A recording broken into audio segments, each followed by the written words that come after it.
नमस्कार। आज के इस एक्सप्लेनर में हम एक ऐसे विषय पर बात करने वाले हैं जिसकी जरूरत आज हम सभी को सबसे ज्यादा है। सोचिए, इस भाग-दौड़ और शोर शराबे वाली दुनिया में मन की शांति कैसे मिले? इसी सवाल का जवाब हम प्रख्यात विचारक रामचंद्र डोंगरे जी के शानदार लेख के जरिए तलाशेंगे। उन्होंने जीवन को सरलता और सदाचार से जीने का जो रास्ता दिखाया है ना, वो आज के इस दौर में एकदम सटीक बैठता है। तो चलिए, बिना किसी देरी के इस दिलचस्प और ज्ञानवर्धक चर्चा की शुरुआत करते हैं। अब देखिए, सबसे बड़ी समस्या आखिर है क्या? डोंगरे जी बिल्कुल सही नस पकड़ते हैं। वो कहते हैं कि आधुनिक जीवन में बाहरी खिंचाव या आकर्षण इतनी तेजी से बढ़ रहे हैं कि अपने मन को पवित्र और शांत रखना एक बहुत बड़ा टास्क बन गया है। चारों तरफ ध्यान भटकाने वाली हजारों चीजें हैं।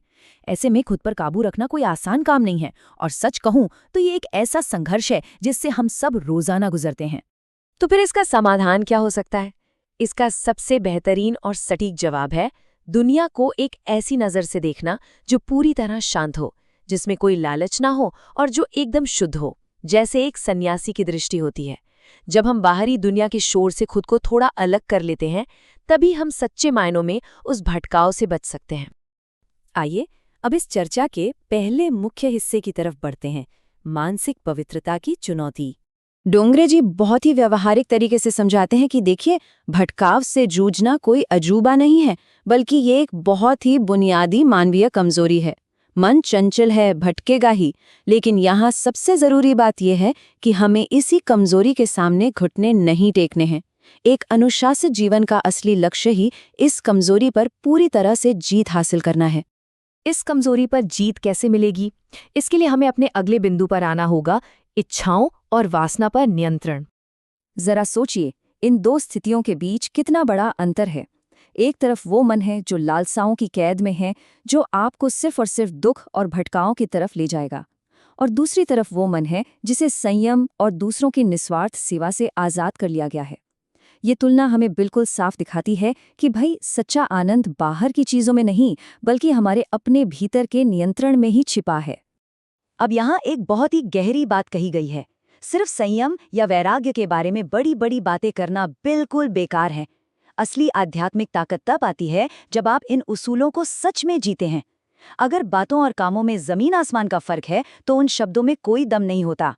आदर्शों को असल जिंदगी में उतारना ही सबसे बड़ी बात है। तो चलिए अब समझते हैं कि शुद्ध मन और पवित्र दृष्टि आखिर पाई कैसे जाए। ये हिस्सा मुझे व्यक्तिगत रूप से बहुत दिलचस्प लगता है, क्योंकि ये अमूर्त बातों को एक ठोस स्टेप बाय स्टेप गाइड में बदल देता है। शुरुआत होती है थोड़ा रुकने से। कुछ भी देखने या करने से पहले एक पल रुकें और विचार करें। फिर आता है आंतरिक नियंत्रण, अपने अंदर उठने वाली इच्छाओं को सचेत होकर रोकें। और अंत में बिना किसी उम्मीद के दूसरों की सेवा करें। ये पूरी प्रक्रिया मन को निखारने का एक अचूक नुस्खा है। अब ये पॉइंट जरा ध्यान से सुनिएगा। सच्चा आनंद तभी मिलता है जब आप किसी की सेवा बिना किसी बोझ, थकान या झुंझलाहट के करते हैं। अगर आप किसी की मदद कर रहे हैं और अंदर ही अंदर चिढ़ रहे हैं, तो वो सच्ची सेवा नहीं है। बिना किसी शिकायत के की गई सेवा ही वो दरवाज़ा है जो मन को शुद्धता की ओर ले जाता है। मन को शुद्ध करने के बाद आइए इस यात्रा के अगले पड़ाव पर चलते हैं, परमात्मा का आनंद। अक्सर हम सोचते हैं कि वंदन या श्रद्धा का मतलब बस हाथ जोड़ना या सिर झुकाना है, लेकिन नहीं, यहाँ इसका मतलब एक गहरे मनोवैज्ञानिक समर्पण से है। ये वो समझ है जहाँ आप मान लेते हैं कि दुनिया की किसी भी भौतिक चीज में कोई स्वतंत्र सुख नहीं है।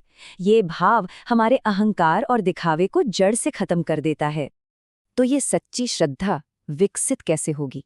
इसके लिए आपको मान लेना होगा कि आप स्वतंत्र नहीं, बल्कि उस परम शक्ति पर निर्भर हैं। जिस दिन इंसान अपने अहंकार की दीवारें गिरा देता है और इस भ्रम को छोड़ देता है कि सुख चीजों में है, बस उसी दिन से जीवन में सच्चे दिव्य आनंद की एंट्री हो जाती है। इस पूरी आध्यात्मिक यात्रा की मंजिल क्या है? वो है सच्ची भक्ति के माध्यम से मुक्ति। यहाँ भक्ति को महज कुछ कर्मकांडों तक सीमित नहीं रखा गया है। इसे हमारी बुद्धि के लिए एक ढाल या सुरक्षा कवच की तरह बताया गया है। जब आपका मन लगातार उस परम शक्ति के ध्यान में लगा रहता है, तो यह ढाल आपको बाहरी दुनिया के तनाव, चिंताओं और विकारों से बचाकर रखती है। ये एक लगातार चलने वाली सुरक्षा है। यहाँ डोंगरे जी दो शब्दों के बीच एक ऐसा गहरा अंतर बताते हैं जो सीधे दिल पर लगता है। एक है मरण, यानी एक साधारण दुख भरी मृत्यु जहां इंसान तड़पते हुए शरीर छोड़ता है, और दूसरा है प्रयाण, यानी एक आजाद प्रस्थान जहां इंसान जीवन भर की भक्ति के बाद परमात्मा के आनंदमय स्मरण में खुशी खुशी अपना शरीर त्यागता है। आप जीवन कैसे जीते हैं, यही उसका अंतिम परिणाम तय करता है। ये बात थोड़ी कड़वी लग सकती है, पर बहुत ही सच है। ये हमें चेताती है कि जीवन के आखिरी पलों में आपका बौद्धिक ज्ञान या आपकी डिग्रियां आपको धोखा दे सकती हैं, क्योंकि ज्ञान में अक्सर अहंकार आ जाता है। लेकिन आपके हृदय से की गई सच्ची भक्ति ही वो एकमात्र सुरक्षा है जो आपके उस अंतिम सफर को संवारती है। तो अब सवाल ये उठता है कि क्या संयम, सेवा और भक्ति के ये पुराने लेकिन असरदार सिद्धांत ही आज की इस भागदौड़ भरी और तनाव से भरी दुनिया का सबसे बड़ा समाधान है? क्या सरलता का ये रास्ता ही हमारी सच्ची शांति की चाबी है? इस विचार के साथ मैं आपको यहीं छोड़े जाता हूँ। सोचिएगा जरूर। हमारे साथ इस एक्सप्लेनर में जुड़ने के लिए आपका बहुत बहुत धन्यवाद।